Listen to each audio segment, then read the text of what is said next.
నమస్తే tarot for soul ఛానల్కు స్వాగతం. ఈరోజు మన వీడియో మిమ్మల్ని బాధ పెట్టిన వ్యక్తి ఇప్పుడు ఎలా ఉన్నారు. సో ఎవరైతే మిమ్మల్ని బాధ పెట్టారో, మిమ్మల్ని చీట్ చేశారో, ఎవరైతే మీకు హాని తలపెట్టారో అలాంటి వ్యక్తి పరిస్థితి ఇప్పుడు ఎట్లుందో మనం ఇప్పుడు ఈ వీడియో ద్వారా చూద్దాం. మిమ్మల్ని బాధ పెట్టిన వ్యక్తి ఇప్పుడు ఎలా ఉన్నారు అనేది మనం ఇప్పుడు చూద్దాం. ఫస్ట్ అయితే నేను ఈ కార్డ్స్ నుంచి మెసేజెస్ తీసుకోవాలనుకుంటున్నాను. ఇది టైమ్లెస్ రీడింగ్. టైమ్లెస్ రీడింగ్స్ మనకి ఎప్పుడు కనిపించినా కానీ ఆ నిమిషానికి మనకి ఏదైతే అవసరమో ఆ మెసేజెస్ తీసుకొని వస్తున్నాయి అని అర్థం అనమాట. సో ఈ వీడియో మీకు ఎప్పుడు కనిపించినా కానీ మీరు హ్యాపీగా వీడియోని ఎంజాయ్ చేయొచ్చు, బ్లెస్సింగ్స్ని క్లెయిమ్ చేయొచ్చు. అలానే నా పాత వీడియోస్ ఏవైతే ఉన్నాయో వాటికి కూడా సేమ్ థింగ్ అనమాట. మీకు వస్తున్న ఫస్ట్ మెసేజ్ వచ్చి ఆపర్చునిటీ బెకాన్స్. ఇది 4 of Cups కార్డ్ అనమాట. Next card okay, awaiting results. ఇది 7 of Pentacles and refusing to see. ఇది 2 of Swords. అండ్ మనకి top of the deck energies ఏముంది అంటే కమింగ్ టుగెదర్. ఇది 2 of Cups అనమాట. సో ఇక్కడ మనకి కార్డ్స్ని బట్టి నాకేం అర్థమవుతుందంటే ఎవరైతే మిమ్మల్ని బాధ పెట్టారో ఆ వ్యక్తి అయితే ఏదో ఒక ఆపర్చునిటీ కోసం చూస్తున్నారనమాట. ఏదో ఒక ఆపర్చునిటీ. ఎందుకు అంటే మళ్ళీ మీతో కలవడానికి కావచ్చు, లేదు వాళ్ళు ఏదైతే చెప్పాలనుకుంటున్నారో మనల్ని మోసం చేసో, లేదు మన గురించి గాసిప్ చేస్తున్నో, లేదు మన గురించి ఏదన్నా కానీ వాళ్ళు తప్పుగా ఏదైతే చేశారో ఆ తప్పు కొంతమంది రియలైజ్ అయి ఉంటారు. సో రియలైజ్ అయిన వాళ్ళు ఏంటంటే ఆపర్చునిటీ కోసం ఎదురు చూస్తున్నారు.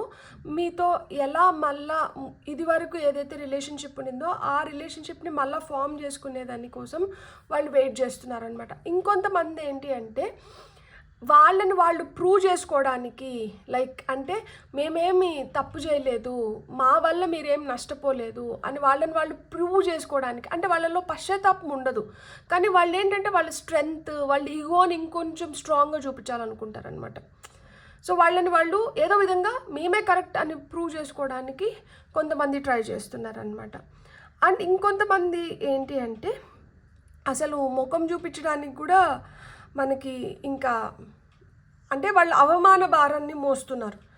ఎలా నేను వెళ్ళి మళ్ళీ ఫేస్ చేయాలి, ఎలా నేను నా ముఖం వాళ్ళకి చూపించుకోవాలి అన్న ఫీలింగ్లో కొంతమంది ఉన్నారు. ఎందుకు అంటే ఇప్పుడు కొంతమంది ఏంటంటే దగ్గర వ్యక్తులు అయిన ఉండొచ్చు, ఏదో ఒక సందర్భంలో ఎదురెదురు పడాలి. సో ఎదురెదురు పడాలన్నప్పుడు ఎట్లా వెళ్ళి ఎదురు పడాలి, ఏ ముఖం పెట్టుకొని పోవాలి. ఇప్పుడు వరకు వీళ్ళ గురించే కదా నేను ఇట్లా చెప్తున్నాను. ఇప్పుడు నేను ఎవరికైతే వీళ్ళ గురించి చెప్పినానో వీళ్ళు అందరూ ఒక ఫంక్షన్లో కావచ్చు, ఒక ప్లేస్లో కలుస్తారు. కలిసినప్పుడు వాళ్ళు బాగా ఇప్పుడు నేను ఎవరితో అయితే చెప్పినానో ఎవరి గురించి అయితే చెప్పినానో వాళ్ళు బాగా మాట్లాడుకుంటున్నప్పుడు వీళ్ళకి ఆ సందేహం అనేది వస్తుంది కదా, దట్ అయ్యో నేను వీళ్ళ గురించి వాళ్ళకి చెప్పినాను కదా, వీళ్ళు బాగా మాట్లాడుకుంటున్నారు. సో వీళ్ళు ఏం మాట్లాడుకుంటున్నారో, ఏం జరుగుతుందో అన్న సందేహం కూడా కొంతమందికి ఉంటుంది. అంటే కొంతమందికి ఆ గిల్ట్ ట్రిప్లో ఉంటారనమాట. కానీ ఆ గిల్ట్ని వాళ్ళు వ్యక్తపరిస్తే మనం ఎక్కడ తక్కువైపోతామో అన్నట్లు కొంతమంది ఫీల్ అవుతున్నారనమాట.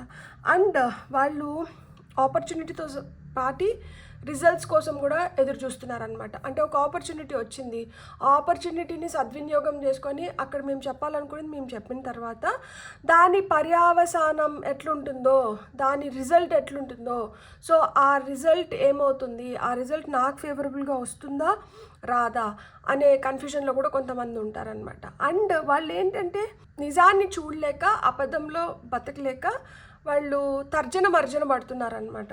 వాళ్ళు ముందు వెళ్తే నుయ్యి, వెనక వెళ్తే గొయ్యి అన్నట్లు వాళ్ళ పరిస్థితులు తారన్నాయి. సో వాళ్ళకి ఏంటంటే చాలా అంటే చాలా వాళ్ళు ఆ కర్మ ఫలితాన్ని అనుభవిస్తున్నారనమాట. వాళ్ళు కోరుకుంటున్నారు, ఇది వరకు మనం ఎట్లయితే సఖ్యతగా ఉన్నామో, ఇది వరకు మనం ఎట్లయితే ప్రేమగా ఉన్నామో, ఇది వరకు మనం ఎట్లయితే హ్యాపీగా ఉన్నామో మళ్ళీ ఇది వరకులాగా అంతా మంచిగా అయిపోతే బాగుండు అన్న కోరిక వాళ్ళకి బలంగా ఉంది. కాకపోతే మనం ఇంకొన్ని కార్డ్స్ చూద్దాము. ఈ కార్డ్స్ ఏం చెప్తున్నాయో, ఆ కోరిక నిజమవుతుందా లేకపోతే అది ఏమవుతుంది అనేది చూద్దాము. ఇక్కడ మీరు మటుకు మీ పని మీరు చేసుకొని వెళ్తున్నారనమాట. మీకు అట్లాంటి ఫీలింగ్స్ ఏం లేవు. మనం చేయాల్సింది మనం చేసుకుంటూ పోదాము, ఏది జరిగితే అది జరుగుతుంది. సో ఆ నిమిషానికి ఏది మనకు కరెక్ట్ అయితే మనకు అది దేవుడు ఇచ్చేస్తాడు అని చెప్పి మీరు మటుకు దేవుడి పైన భారం వేశారు. అండ్ కొంతమందిని మనం క్షమించవచ్చు, కొంతమందిని క్షమించినా కానీ ఆ క్షమకు వాళ్ళు అర్హులు కాదు. అంటే మనం ఏదో విధంగా మనం క్షమించేసి మనం ముందరికి వెళ్ళిపోతుంటాం అనమాట. మనం దాంట్లో ఇవ్వాల్సింది తీసుకోవాల్సింది ఏమి ఉండదు. కాకపోతే ఆ క్షమకి అర్హులు కాని వాళ్ళు ఏంటంటే ఇంకా అన్నీ ఉన్న ఇస్త్ర అణిగిమణిగి ఉంటుంది, ఏం లేని ఇస్త్ర ఎగిరెగిరి పడుతుంది అని చెప్పి ఆ క్షమకి ఎవరైతే మనమేమో పెద్ద మనసు చేసుకొని క్షమించేసినాము, కానీ అర్హత లేని వాళ్ళు మటుకు ఇంకా కూడా ఎగిరెగిరి పడతా అంటారు అనమాట. ఆ ఎగిరెగిరి పడుతున్న వాళ్ళు తొందరలో తెలుసుకుంటారు వాళ్ళు ఏం చేస్తున్నారు, వాళ్ళు ఏం చేశారు అనేది వాళ్ళకి తొందరలోనే తెలుస్తుంది. సో ఇక్కడ మనం చూద్దాం దీనికి మనకి గైడెన్స్కి ఏమొచ్చినాయి అంటే కమ్యూనిటీ ఆపర్చునిటీ పెకాన్స్ కింద అంటే 4 ఆఫ్ కప్స్ కింద మనకి కమ్యూనిటీ వచ్చింది. కమ్యూనిటీ కార్డ్ అంటే మన సోషల్ సర్కిల్స్ కావచ్చు, మన ఫ్రెండ్ సర్కిల్స్ కావచ్చు, మనమంతా ఒక కమ్యూనిటీ కదా. సో ఆ పర్టికులర్ కమ్యూనిటీలో నేనే కరెక్ట్ అని ప్రూవ్ చేసుకోవడానికి వాళ్ళు చాలా ట్రై చేస్తున్నారు. సో చాలా వ్యక్తులతో సన్నిహితంగా ఉన్నట్లు నటిస్తున్నారు. ఇది వరకు వాళ్ళకి భద్రశత్రువులైన వాళ్ళని కూడా ఇప్పుడు వాళ్ళు కలుపుకొని పోవడానికి చూస్తున్నారు. ఎందుకంటే మీ ఆరా తట్టుకోలేక, మిమ్మల్ని తట్టుకోలేక. సో అవైటింగ్ రిజల్ట్స్, వాళ్ళ ఏదైతే పని చేస్తున్నారో ఆ పనికి వాళ్ళు రిజల్ట్స్ కోసం వాళ్ళు ఎదురు చూస్తున్నారు. అండ్ దాని రిజల్ట్స్ కూడా అంటే ఇప్పుడు మీతో ఇట్లా అయిన దానివల్ల వాళ్ళ పనిలో కూడా వాళ్ళకి అంత శ్రద్ధ లేకపోతే రావాల్సిన రిజల్ట్స్ రాకుండా ఆగిపోయి ఉండొచ్చు అనమాట. అంతే కదా, ఒక మంచి వ్యక్తిని మనం ఏదో విధంగా బాధ పెట్టినాము అంటే వాళ్ళు క్షమించేసినా కానీ దేవుడు క్షమించాడు కదా. సో రావాల్సింది ఇన్ రిటర్న్ వచ్చేస్తుంది కదా. సో వాళ్ళ బిజినెస్లో కావచ్చు, వాళ్ళ కెరియర్లో కావచ్చు, ఆ డౌన్ఫాల్ అనేది వాళ్ళకి స్టార్ట్ అయి ఉంటుందన్నమాట. ఇక్కడ మనకి ఫైనల్గా రెఫ్యూజింగ్ టు సీకి top of the deck energies వచ్చి డిస్పైర్. సో వాళ్ళు తలపెట్టుకొని కూర్చోన్నారనమాట. అయ్యో ఎందుకు నేను ఇట్లా చేసినాను, ఎందుకు ఇప్పుడు ఈ పరిస్థితుల్లోకి రావాల్సి వచ్చింది, నేను అవసరమా నాకు ఇదంతా అన్న ఆందోళన అనేది వాళ్ళకి ఎక్కువ ఉంది. అదే చెప్తున్నాను కదా, ఇక్కడ కూడా తల వంచుకొని కూర్చొని ఉన్నారు, ఇక్కడ కూడా ముఖం చూపించకుండా కళ్ళు మూసుకొని ఇట్లున్నారనమాట. సో వాళ్ళకి అసలుకి చాలా అంటే చాలా అసలు ముఖం ఎక్కడ పెట్టుకోవాలో అర్థం కాని పరిస్థితుల్లో ఉన్నారనమాట. చాలా తలవంపులు అయిపోతున్నాయి, వాళ్ళ మాటకు అసలు విలువ లేకుండా పోతుంది. వాళ్ళని ఎవరు నమ్మట్లేదు. వాళ్ళ ముందర వాళ్ళు ఏదైతే చెప్తున్నారో దానికి ఊకట్టినా కానీ వాళ్ళ వెనకల వాళ్ళ గురించి చాలా తక్కువగా మాట్లాడుకుంటున్నారనమాట. తెలుసులే వీళ్ళ గురించి మనకి బాగా తెలుసులే, వీళ్ళ బుద్ధి తెలుసు వాళ్ళ బుద్ధి తెలుసు అని లైక్ అలా కూడా మాట్లాడుకుంటూ ఉండిండొచ్చు అనమాట. సో ఎవరి దగ్గరికి అయితే వెళ్ళి మీ గురించి తప్పుగా చెప్పినారో లేదు, ఎక్కడైతే అడ్వాంటేజ్ తీసుకున్నారో మిమ్మల్ని, అక్కడంతా వీళ్ళకి బ్యాక్లాషెస్ అనేటివి వస్తున్నాయన్నమాట. సో వీళ్ళ మాట అయితే ఎవరు నమ్మట్లేదు, వీళ్ళని ఎవరు నమ్మట్లేదు, వీళ్ళకి ఆ రెస్పెక్ట్ కూడా లేకుండా పోయిందనమాట. సో ఎవరైనా కానీ వీళ్ళని కొంచెం దూరం పెట్టడానికే ట్రై చేస్తున్నారు, వీళ్ళని కలుపుకోవాలని ఎవరు చూడట్లేదు. ఒకవేళ వీళ్ళు ఎవరి దగ్గరికన్నా వెళ్తున్నా కానీ తూతూ మంత్రానికి వాళ్ళతో మాట్లాడుతున్నారు, వాళ్ళతో ఉంటున్నారు తప్పితే అది మనస్ఫూర్తిగా అయితే మటుకు జరగట్లేదు. వీళ్ళ అసలు రంగు, వీళ్ళ అసలు బుద్ధి అనేది అందరికీ తెలిసిపోయిందనమాట. ఇది card number 39, 34, 32, 2, 2, 7, 4. So Angel number 222 కానీ 333 కానీ ఇవి మీకు ఎక్కువ కనిపిస్తున్నాయి అంటే, సో అవి మీకు ఏం కన్ఫర్మ్ చేస్తున్నాయి అంటే ఎస్, ఎమోషనల్గా వీళ్ళు ఏవైతే చేసినారో మీతో దానికి వీళ్ళు ఏదైతే అనుభవించాలో అది వాళ్ళు అనుభవిస్తున్నారు. పర్టికులర్గా వాళ్ళకి ధన నష్టం జరిగి ఉంటుంది, కెరియర్లో ఇలాంటివన్నీ చూసి ఉంటారనమాట. ఆ కెరియర్లో వీళ్ళకి రావాల్సిన గుర్తింపు రాకుండా, సో కెరియర్ పరంగా వెల్త్ పరంగా కొంతమందికి ఏంటంటే సైకలాజికల్గా డిస్టర్బ్ అయి ఉంటారనమాట. సో ఇవన్నీ వాళ్ళు అనుభవిస్తున్నారనమాట.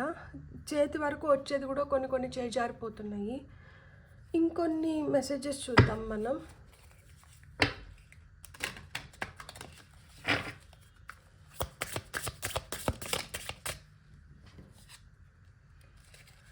ఇదోండి responsibilities. I have to take care of my financial and emotional needs. ఇప్పుడు వాళ్ళు మిస్ అవుతున్నది ఏంటంటే ఇదే, ఫినాన్షియల్గా వాళ్ళు నష్టపోయింటారు, ఎమోషనల్గా వాళ్ళు సఫర్ అవుతున్నారు. సో వాళ్ళకి ఆ కమిట్మెంట్ అనేది లేదు, ఆ కమిట్మెంట్ని వాళ్ళు కోల్పోయినారనమాట. సో వాళ్ళ ఫ్యూచర్ కూడా అగమ్య గోచరం లాగా అయిపోయింది ఉంటుందన్నమాట. వాళ్ళకి అంటే పక్కన వ్యక్తులకి ఇతరులకి అర్థమైపోతుంది వీళ్ళు ఎవరితో అంత కమిటెడ్గా ఏముండరు, వీళ్ళు అవసరమైనప్పుడు అవసరమైన వాళ్ళ దగ్గరికి వెళ్ళి వాళ్ళ అవసరాలు తీర్చుకుంటున్నారు తప్పితే వీళ్ళు ఎవరితో ఏం కమిటెడ్గా లేరు. ఎవరైనా ఏదైనా ఇస్తానంత వరకు వీళ్ళు తీసుకోవడం తప్పితే వీళ్ళ దగ్గర నుంచి ఏం రిటర్న్ వచ్చేది ఏం లేదు. సో వీళ్ళ సేఫ్ జోన్ని చూసుకుంటా అంటారు తప్పితే వీళ్ళు రైట్ పీపుల్ కాదు ఫర్ ఎనీథింగ్. దేనికైనా కానీ వీళ్ళు రైట్ పీపుల్ కాదు అని చెప్పి అందరికీ అర్థమైపోయి ఉంటుంది. సో దానివల్ల వీళ్ళు ఎమోషనల్గా చాలా సఫర్ అవుతూ ఉంటారు. అండ్ ఇక్కడ ఇంకొన్ని కార్డ్స్ వచ్చినాయి. Time, destiny, soul tie. So I always feel connected to you. వాళ్ళు మిమ్మల్ని కొంచెం దూరం చేసుకున్న తర్వాత వాళ్ళు రియలైజ్ అయింది ఏంటి అంటే వాళ్ళ లైఫ్లో చాలా పెద్ద డ్యామేజ్ జరిగిపోయింది. ఒక మంచి వ్యక్తిని మనం కోల్పోయినాము. సో మనం వీళ్ళని ఎంత బ్యాడ్గా హర్ట్ చేసినాము అంటే వీళ్ళు మళ్ళీ తిరిగి మన ముఖం కూడా చూడడానికి ఇష్టపడట్లేదు. సో ఒక మంచి వ్యక్తిని మనం కోల్పోయినాము అని వాళ్ళు ఇప్పుడు పశ్చాత్తాపం ఫీల్ అవుతున్నారు కొంతమంది. దీనివల్ల వాళ్ళు ఏదైతే సమయాన్ని కోల్పోయినారో ఆ సమయాన్ని మళ్ళీ తిరిగి తీసుకొని రాలేరు. ఏ సమయం అయితే మీ మధ్యన దూరం పెంచిందో ఆ సమయం అయితే తిరిగి రావట్లేదు. So it is too late. ఇప్పుడు మనం ఏమైనా చేసినా కానీ ఇంకా దీనికి ఏమి పరిష్కార మార్గం అంటూ ఏమీ లేదు. ఆ మంచి సమయాన్ని మనం కోల్పోయినాము, ఇంకా అది మనకి తిరిగి రాదు అనే రియలైజేషన్కి అయితే వాళ్ళు వచ్చారు. అండ్ డెస్టినీ, మన తలరాత, మన డెస్టినీ, మన కర్మ. సో వాళ్ళు రైట్ పాత్ ఏంటి అని చూస్ చేసుకోలేక వాళ్ళు స్ట్రగుల్ అవుతున్నారు. అండ్ వాళ్ళ తలరాతని వాళ్ళే కాలు రాసుకున్నారనమాట. ఇప్పుడు ఏదన్నా ఒక మంచి చేస్తే దానివల్ల మనకు మంచి వస్తుంది, మనం ఏదైనా ఒక చెడు చేస్తే దానివల్ల మనం ఖచ్చితంగా చెడుని అనుభవించాల్సి ఉంటుందన్నమాట. కర్మ ఎవరిని వదలదు, కర్మ చేసుకొని వెళ్ళిపోతూ ఉంటుంది. సో అందుకనే వాళ్ళు ఏంటంటే వాళ్ళు స్ట్రగుల్ అవుతున్నారు. ఎందుకు అంటే వాళ్ళు తప్పు చేశారు కాబట్టి.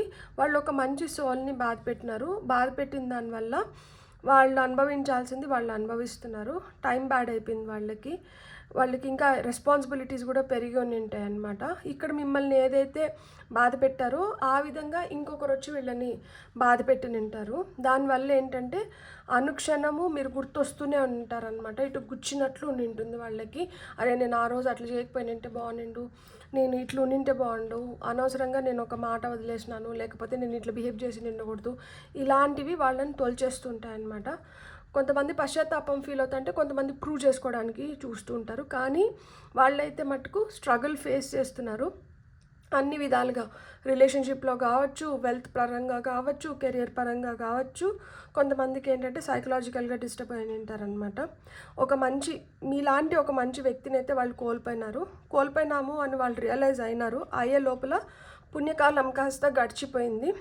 ఇంకా మనం వాళ్ళని తిరిగి తెచ్చుకోలేము అన్న రియలైజేషన్కి వాళ్ళు వస్తున్నా కానీ వాళ్ళు అంగీకరించలేకపోతున్నారనమాట. ఏదో ఒక విధంగా ట్రై చేసి ఇదివరకు ఎలా అయితే రిలేషన్షిప్ ఉండిందో ఆ రిలేషన్షిప్ని మళ్ళీ వెనక్కి తీసుకొని వచ్చుకోవాలనుకుంటున్నారు.